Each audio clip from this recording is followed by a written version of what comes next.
Today we're going to start with just a really normal Lady Octopus deck. So Lady Octopus or Merata Neuron Hacker. Honestly, this might be my least favorite Omenpaths art. I don't really know. There's something very uncanny about this one. But it is a 1 mana O2, second point of toughness, great. Whenever you draw your first or second card each turn, you put an Ingenuity counter on it, and then you can tap it to cast an artifact spell from your hand. So notably, you cannot cast Pinnacle Emissary from Warp with this from your hand with mana value less than or equal to the number of Ingenuity counters. So this is like a mana dork that taps for 1 mana on turn 2 or 2 mana on turn 2 if you sacked a Mox or Mishra's Bauble or if you have cast a Thoughtcast. And then in theory, it can scale up to cast bigger spells, but what's really weird about deck building with Merata, right, is that the big payoff for this card is that you get to play Emry, Tamiyo, and Lady Octopus, so you get to really comfortably play 4 copies of Mox Amber because you have 12 1 mana blue, or Emry's usually 1 mana, blue artifact creatures that care about artifacts. But there's a weird deck building challenge here because like you want to play these cards, and then you want to play these cards: the Baubles, the Opals, the Amber, and then beyond that, like it's important that you're playing. It's important that you're playing things that you can cast with this. Which like the more normal builds of Affinity, they don't have too many good things to cast, and this build also doesn't have a ton. But we're just kind of starting with what I feel like is maybe close to the minimum or like a good starting point, which is just 4 Cranial Plating, 4 Cori-Steel Cutter. Notably, these cards are really good to cast on turn 2, like especially if you go Lady Octopus, crack Bauble, then you just tap, cast Cori-Steel Cutter, cast something else, trigger Prowess. You can go really crazy. You can also just cast Pinnacle Emissary from your hand, which will, I think, come up a good amount of the time. I think this counts as a good thing to cast. But one thing is like Kappa Cannoneer plays really poorly with Lady Octopus. Like I don't know that these are 2 cards that you want to put in the same deck because it's just too high on the curve. And then also with Kappa Cannoneer, you want to play less of the 2 mana artifacts, right? Because you want to play a lower mana curve so you can improvise out. You also don't want to be playing weapons manufacturing with this card. So we're just trying to make this card shine a little bit, if that makes sense. And so I think up with all the card advantage from the Thoughtcast Thought Monitors, you're going to get this pretty often. And so this is intended to be a very aggressive build, a very, very aggressive, very fast build of this deck. And then you board into more interaction if you can't quite be fast enough. So let's get started. This is just the first deck today. I'm going to try to play at least 3 more decks today. There's a little bit of weirdness with Mishra's, with Lotus Bloom and Lady Octopus, where if you have both in your opening hand, if you play the Lady Octopus and hold the Lotus Bloom to cast it, if your Octopus dies, you've kind of just time walked yourself, which might cause you the game. No double block for flushing and plating, though. We have Mox Opals, but you also don't attach the plating that often, I guess. Okay, so we're on the draw here for game 1. I guess we'll put up the hand hiders since our opponent is taking some time to show up. We are going to mulligan the Zero Lander, although we are on the draw, and we have a lot of really insane draws there, but gotta put it back, and this hand is certainly a lot better. Do I really have to put back... Urza Saga? I really do not want to put back Urza Saga. Actually, yeah, let's instead of putting back the Saga, let's put back the plating. And what we can do is we can go... I guess we'll just see what they play, but... I was thinking we could play Saga turn 1, but then we would be 1 mana short of activating the Saga turn 2. So we're on the draw against Belcher. So let's just go ahead and play both of our 1 mana creatures here, shall we? Maybe they have a Shoal. I feel like Lady Octopus would have been good with Shooter, Foundry Sword. Thopter Sword is just not, in my opinion, it is not playable. I hate those cards so much. I know some people sometimes play them. It's really a 3-card combo.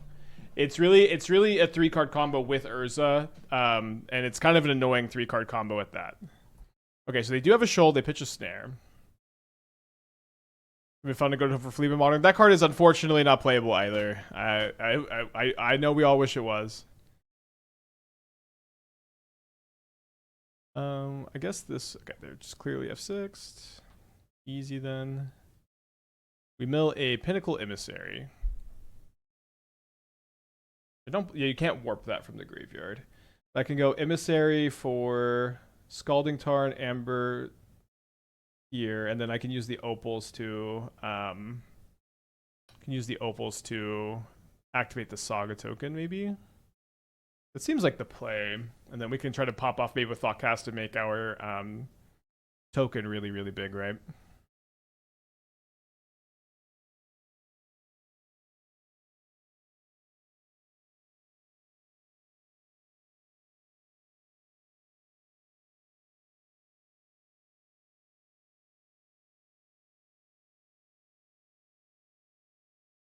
So right now we have.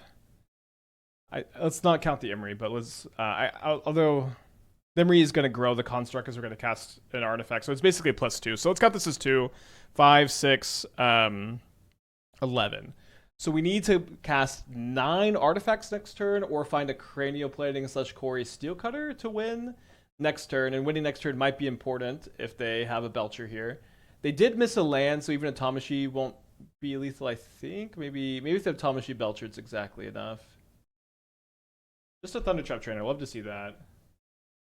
Was close to trophying yesterday with Doc Pinnacle Affinity combo.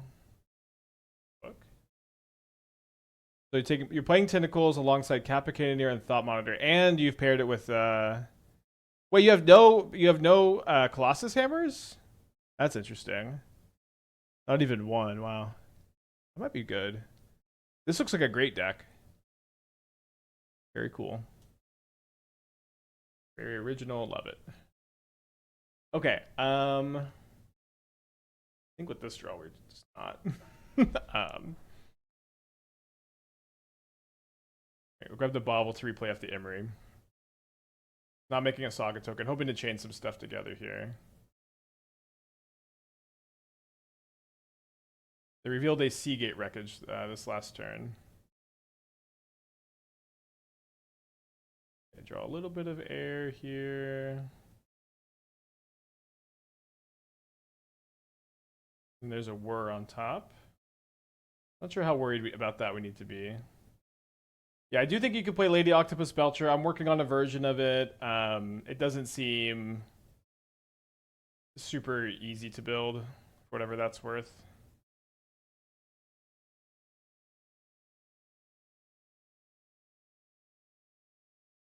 What about Doc Ock's Tentacles? I think for Tentacles, you need to be playing Kappa Cannoneer and Thought Monitor. And I think with Lady Octopus, I think you're pretty incentivized to not play Kappa Cannoneer. So I'm definitely down to try that version. It's kind of unclear.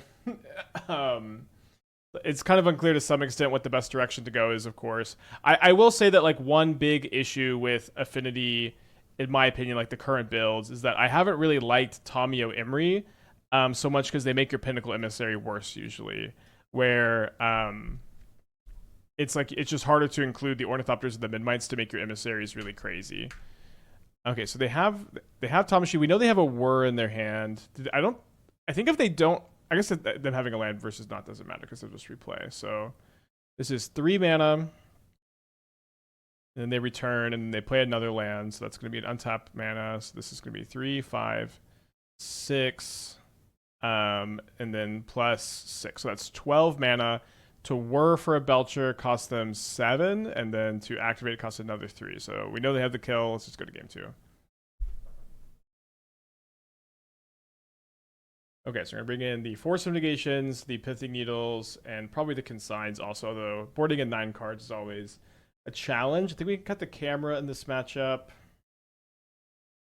The Thought Monitors might be kind of tricky to get up to. I think we trim a Plating. I think we trim a Lady Octopus, trim an Amber.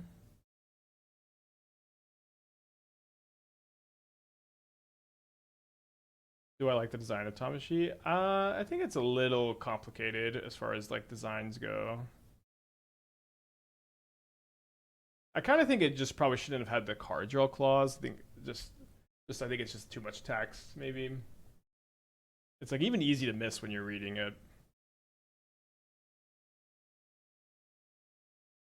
Let's try this. Thought Monitors is just gonna be harder to play when we board in all this counter magic. Very close to being a 0 land keep, but not quite. and certainly a lot better. Can I really say no to this Consign? I feel like it might be fine to do that. So I go turn 1 Tamiyo, then I go Mox Amber, Pinnacle Emissary, or sorry, Pinnacle Emissary, Mox Amber, attack. Then I can flip the Tamiyo for 1. Let's see, so this is 1, 2, 3, 4. I guess I actually put back the Urza Saga.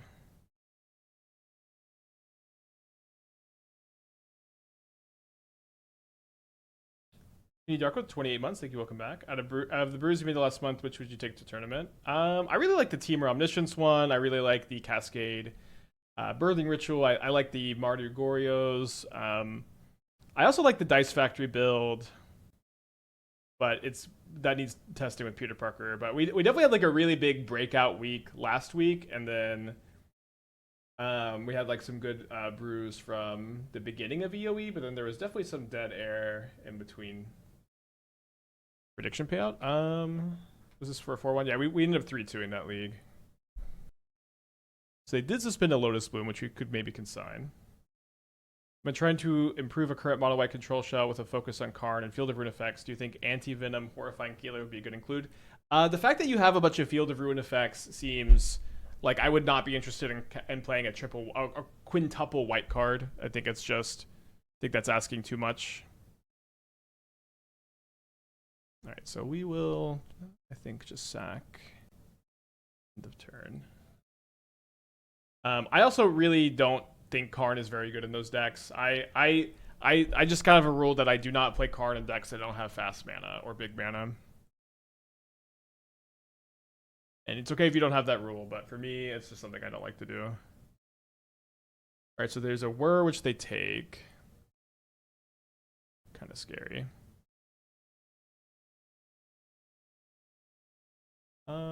Yeah, I guess we can go Steel Cutter, Bauble, attack, then Thoughtcast second main phase. Would it be nice if I could Thoughtcast main phase 1 to attack through the Archaeologist? Saga for Needle was too tempting. I would have dropped the Pinnacle. Yeah, the Pinnacle just gives me like this insane turn 2. I agree, Saga for Needle is really strong. I have the Consign too.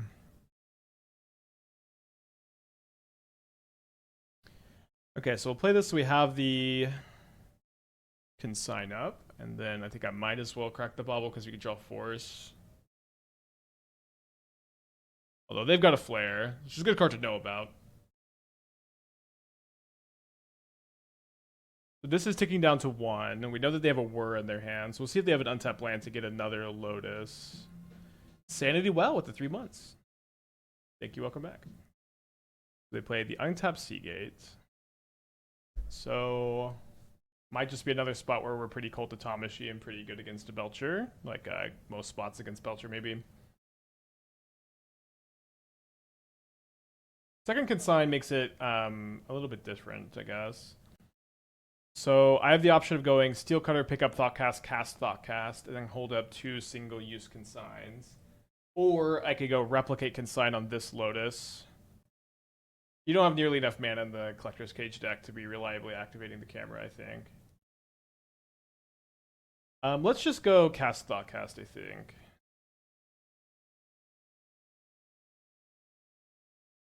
Like, camera makes more sense to me in Mox Amber, Mox Opal decks, and like Dice Factory decks. So this is probably going to eat the Flare, but I think that's got to be a trade that we're okay making. Yeah, you can consign the cast trigger and then it never comes into the yard. And then the fact that it never comes in the yard is really nice.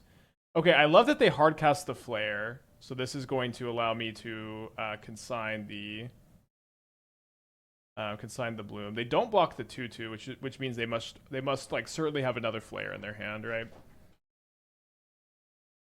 So you need this counter to go away, then you need to consign this trigger. And I'm going to go ahead and replicate this Consign because we know, or we suspect they have a Flare.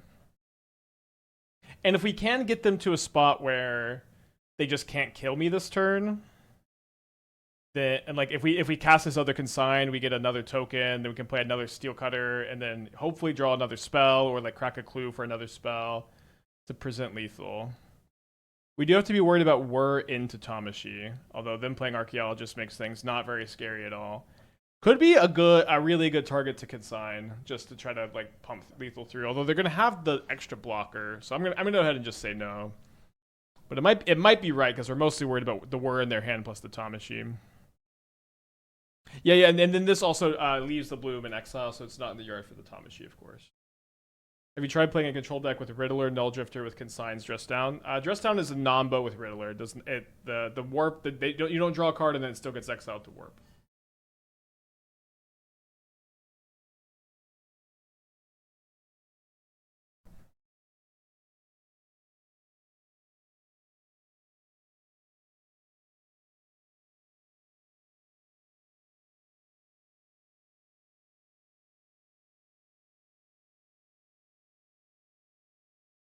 So they do decide to sack the Flare.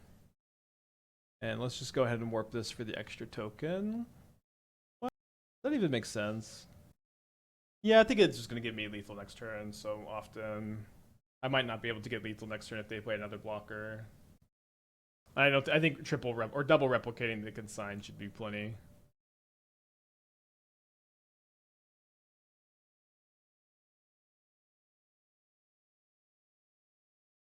Down to 4. Looking good for this game too.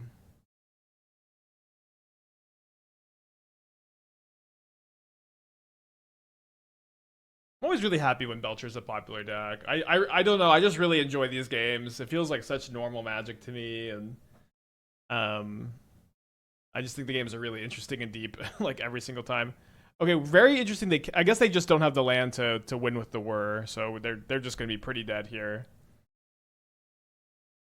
I don't think Doc Ock has legs in Modern. Oh, he's got tentacles, right?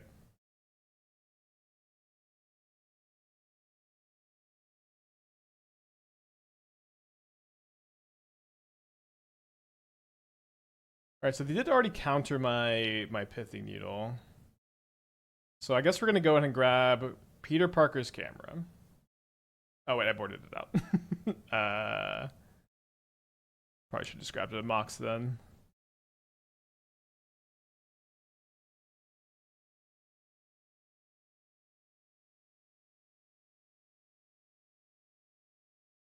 I might just end up making a Saga token and equipping, depending on what we draw. Okay, I can still do that and play this Emry. I'm gonna play the Emry first so that the new prowess, the new token has the ability to get the prowess, right? And they pack it in. And we're going to game 3. We're on the draw for game 3. I like our sideboard plan. The Thought Monitor's again a lot worse when you board in all the counter magic. Although maybe the Cranial Platings, maybe we're just not trying to aggro them like I thought we might be. Maybe we just want a couple of these so that we can. And then these are worse because we cut the plating, so let's just go down to 1. But maybe we are just trying to control them out so the card draws better. Let's try this actually. I don't know. New deck, new sideboarding. Not that it's that different, I guess. Diecast Friends Discovery. Siege Horn Ceratops is a green sun target that works with Ballistic Cauldron. Well, a lot of things work with Ballistic Cauldron. Let's see what this card is. Whenever this is dealt damage, put 2 counters on it. Okay, so this is like a Aerith that you can green sun for. What was nice about Aerith is that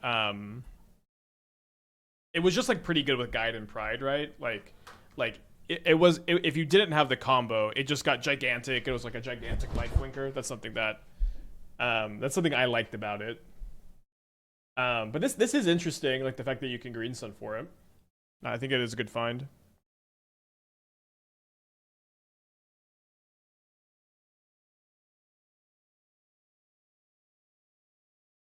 So we'll see if they have a Scalding for the Emry.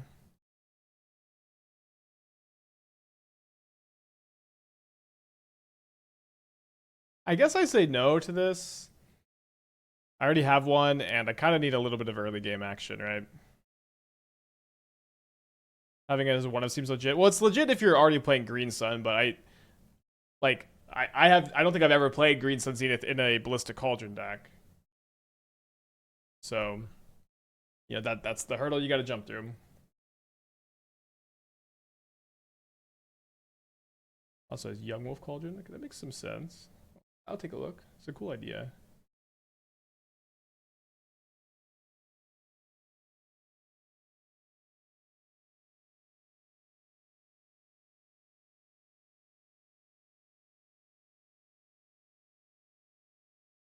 Yeah, it looks really cool.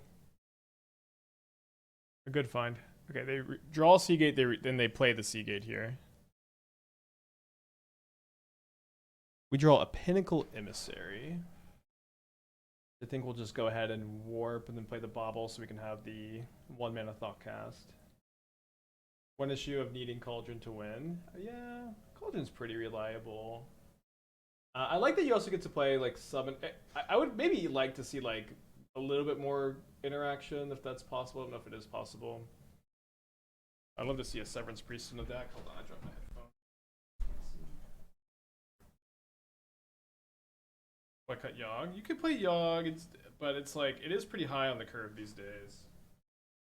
They Flusterstorm, which I could consign and then let it happen. I don't think I'm just gonna cast the other Thoughtcast.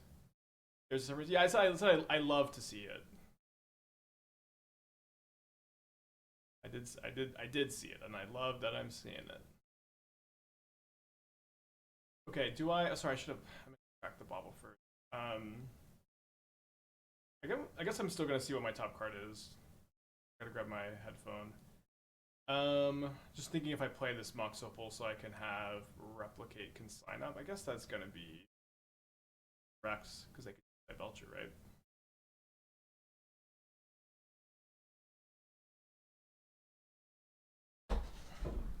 We draw the Steam Vents. Just in general, being able to lower the curve in those decks seems nice. This is a whir? I might need to force a whir. I don't really like that. They just have flare, it's so bad. The thing is, they just definitely have a Tamashii, so I think we need to force. And they have Flusterstorm, so a little bit of good news is that they shouldn't be able to play the Tamashii here. 1 mana shy of paying for the Flusterstorm.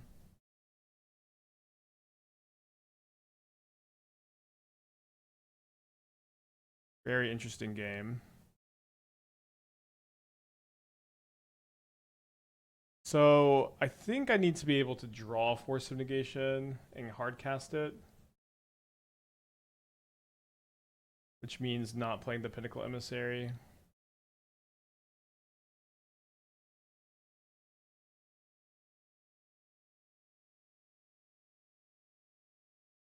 They just have a Belcher here. Oh, there is. Oh, that's a Bloom. Sorry, it's all artifact. I guess that's a good card for us to see.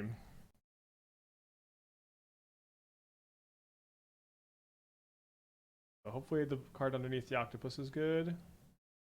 Not good enough. We'll see. There's the Tamashii. We know one of their 2 cards is a Lotus Bloom. The thing is, they could just cast the Seagate to draw a ton of cards here. I think let's just keep it moving, right? Don't really have like a lot of good cards to draw here, and I don't think we can beat the the Seagate that often, anyways. Tough. I think this hand is so close to being crazy. I don't think we can keep on the play.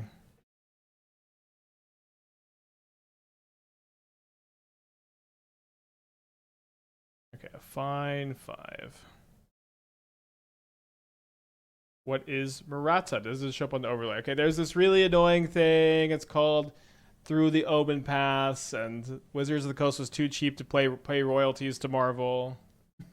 And now everything is confusing.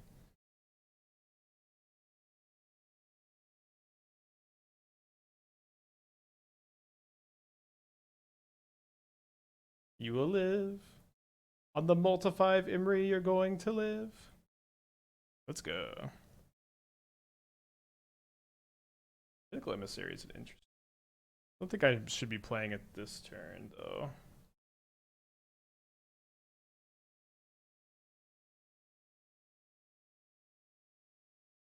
This assumes WotC was even allowed to have the rights to Marvel Online. This is like a rumor that's going around. This is something that was said on the Discord that they didn't want to pay. I think this is honestly what makes the most sense. So they have the Scion. I think we'll just stop them from getting the choke in here. I was gonna get two. Let's keep it going.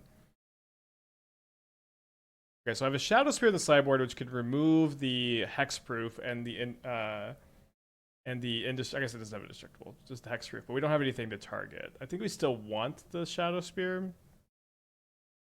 Then we can play some Consigns to be able to counter Scion and Binding. Marvel has its own digital card game. Why would they ever want to compete with it? That'd be like if we got Universes Beyond the Kanto region. I don't think it's that deep, honestly. It's like the Marvel collabs with stuff like Fortnite. They collab with like a lot of things that they have space in. You know, they collabed with Wizards to make a paper version of the card game. I think like the digital version is to me it doesn't seem different enough that this feels like a particularly good point. That, you know, this in one of these.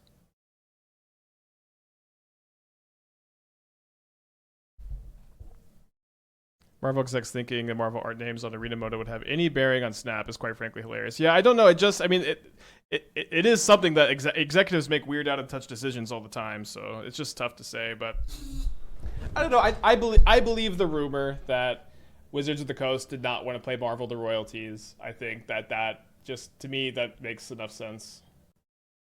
I think it makes more sense than like my theory of them being like masterfully outmaneuvered or whatever. I think I'm actually going to lead on the Thundering Falls so I can go Steel Cutter, Mox Opal, Bauble, Emry next turn. I think it was very likely the OG Spider-Man set was never going to make it to Modern Standard and they couldn't negotiate the contract in time.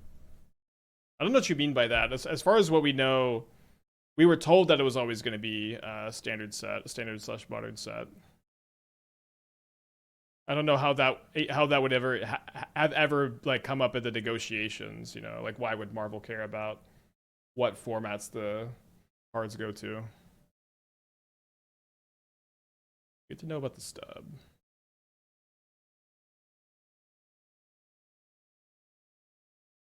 I think we're getting at is WotC wouldn't care as much if they couldn't get digital rights if Spider-Man wasn't standard legal. I guess that's true. Interesting point. So I think knowing that they have stub, let's play around the stub, especially because Berta is going to let me cast one of these from my hand next turn. I'm going to cast the Bauble. And I think I'm going to cast the Cranial Plating this turn. Yeah, it's all speculation, of course. I've ever tried Matoya. Yeah, we've played Matoya. If you're ever, curious if there's like a card that you're interested in that I've tried, you can go to the Mox field and you can just search the card that you're interested in seeing, and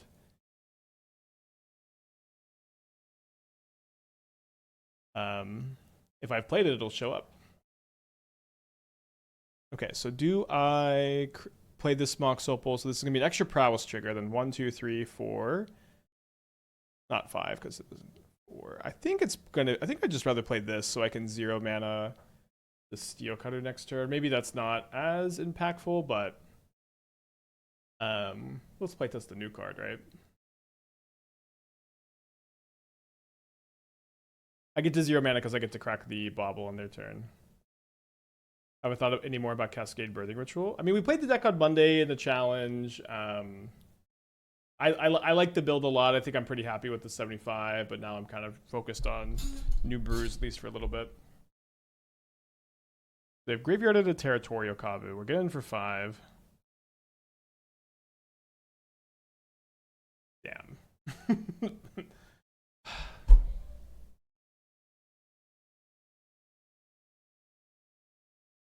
Might be beatable with us having the second plating in the yard here. Not very likely.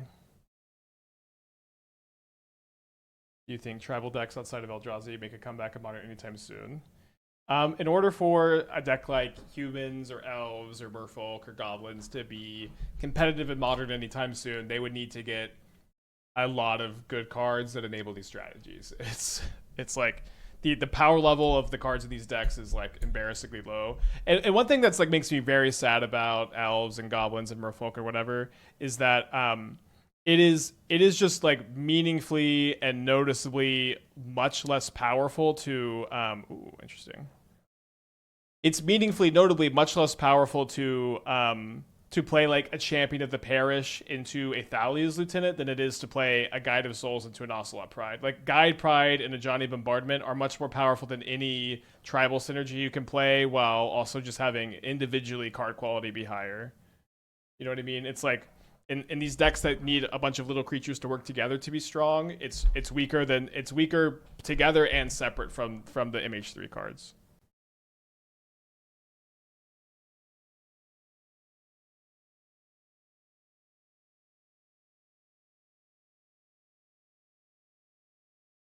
Maybe this was the wrong cast. Yeah, sorry, I think I should have gone Bauble, so I could have also played the Recorder, then equipped the Plating. Oh, but I don't even get through because of the Rag event. Okay, let's just play it. Let's move on to the next deck. I think I'm kind of bored playing Affinity anyways.